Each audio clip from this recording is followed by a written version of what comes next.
Nabalik ako dito sa dati kong binablog. Ayan o. Ay! Ano yan? Ibon?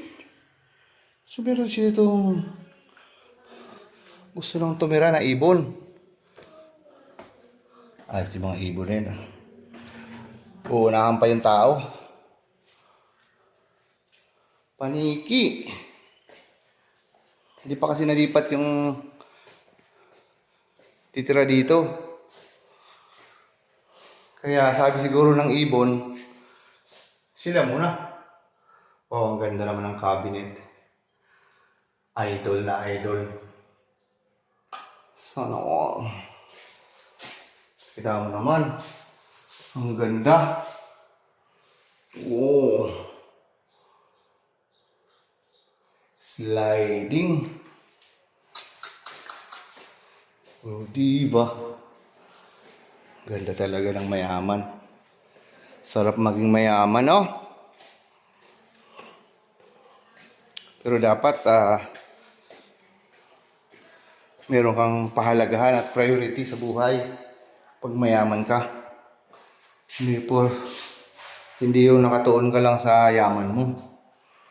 Alam mo kung sino yon. Alam mo ano yun, di ba? Sino yun? Yun yung lumikha sa iyo. Priority mo yun. Kahit gaano ka payaman. Kasi pag wala kang ganon, wala rin. Wala nagmamayari sa'yo. Tingnan mo, oh. Tumira talaga ibon. Ay, dapat pala talaga to sarado. Ay, din mo yun, kapaligiran, oh. Sarap tumira dito, di ba? Oh. Ang ganda. Lagi ko narinig yung sinasabi ko, ang ganda. Hanggang ngayon, nasasabi ko pa uli, ang ganda. Kasi ang ganda naman talaga. Ito pala yun, sahig niya.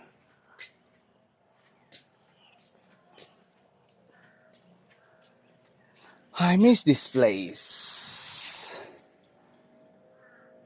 Diba?